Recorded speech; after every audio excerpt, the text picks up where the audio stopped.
With the first pick, the Jacksonville Jaguars select.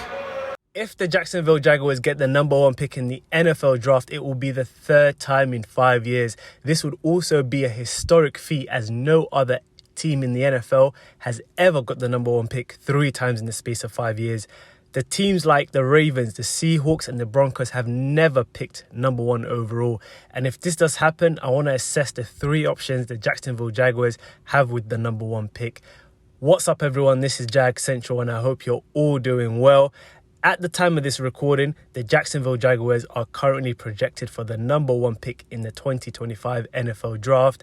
For those who don't know how the draft order works for the NFL, the team with the worst record gets the number 1 pick, and the team with the second worst record gets the number 2 pick, and so on.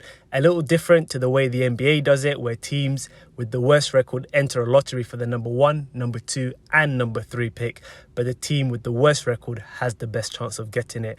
The reason I'm doing this video is that the Jacksonville Jaguars are in pole position for the number 1 pick, a place they are currently used to. What makes this scenario a little different for the Jacksonville Jaguars is that on paper, they have their franchise QB. It's not the scenario like the Bears last year, where they had a quarterback in Justin Fields that they were unsure of, and they were also 1 year away from deciding whether to pay him or not. The Jags have paid Trevor Lawrence. He has made the playoffs and he has won a playoff game, and that is what you would consider a franchise QB. But let's go back to the 2020 season, where the Jags ended the season with a 1-15 record, getting them the number 1 pick in the 2021 draft. They used that pick to draft Trevor Lawrence. In 2021, the Jags find themselves again as the worst team in the NFL, this time with a 3-14 record, giving them the number 1 pick again in the draft, this time drafting defensive end Trayvon Walker in the NFL Draft 2022. After firing Urban Myers and bringing in Super Bowl winning coach Doug Peterson, Jags turned the corner and had their first winning season since the year they went to the AFC Championship game, winning the AFC South and going into the playoffs against the Chargers and winning that wildcard game before eventually losing to the eventual Super Bowl champions, the Kansas City Chiefs. The Jags came back strong to start the 2023 season. They started 8-3, being top of the AFC. Mind you, this was around 1 year ago to date, where the Jacksonville Jaguars were 8-3, leading the pack for the AFC. But now the Jacksonville Jaguars find themselves from leading the race in the AFC to leading the race for the number 1 pick. Nobody would have predicted this a year ago, and nobody would have predicted this before the season, that the Jacksonville Jaguars would be the worst team in the NFL. Why is this the case? Why would nobody have predicted the Jacksonville Jaguars to currently be holding the number 1 pick? Number 1, they've just paid their franchise QB, making him the highest ever paid player in the NFL. Number 2, they are coming off 2 back-to-back winning seasons. One of them, they made the playoffs and won a playoff game, and the other, they missed out on the playoffs. Number 3, they made some big free agent signings, notably Gabe Davis, Eric Armstead, and then an upgrade on the O-line with Mitch Morse.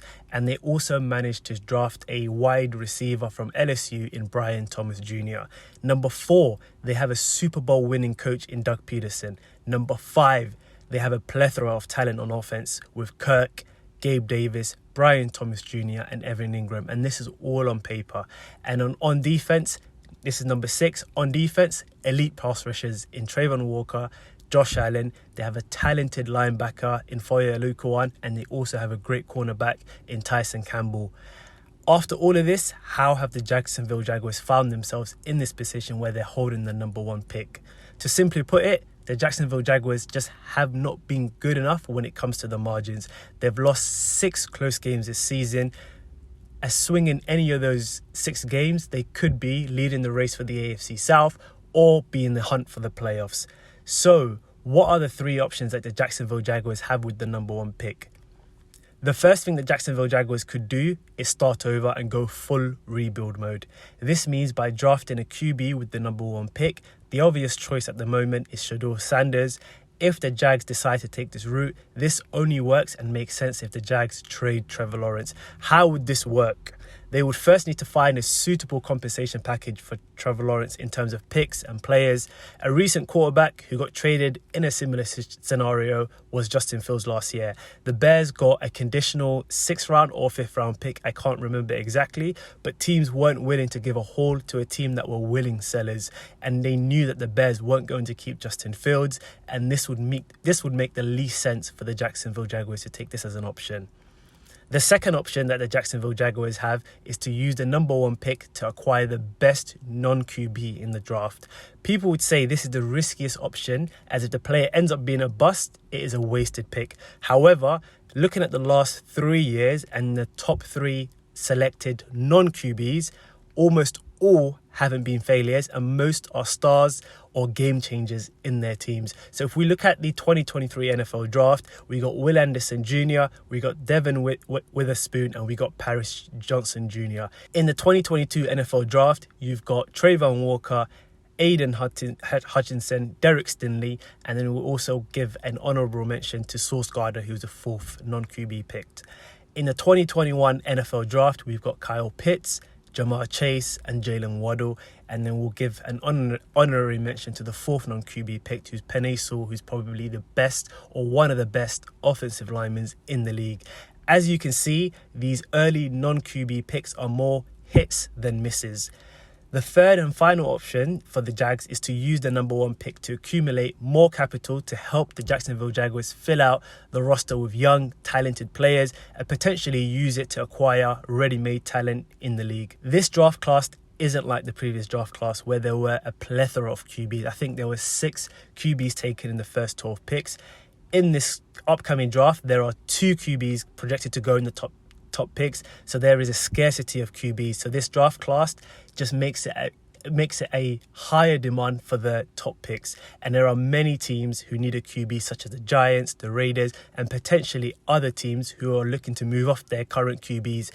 There will be the teams that the Jacksonville Jaguars will be looking at dealing with. Looking at the last haul for the number 1 pick in recent times is between the Bears and the Panthers, where the Bears received an all-pro wide receiver in DJ Moore, 2 firsts and 2 seconds. If the Jags are able to get a similar haul, I think they should take it. With that, they'll be able to fix numerous positions in their roster, make themselves a playoff contender with all the talent that they've surrounded with Trevor Lawrence and also team. Let me know what you think the Jags should do with the number 1 pick if they get that in the draft.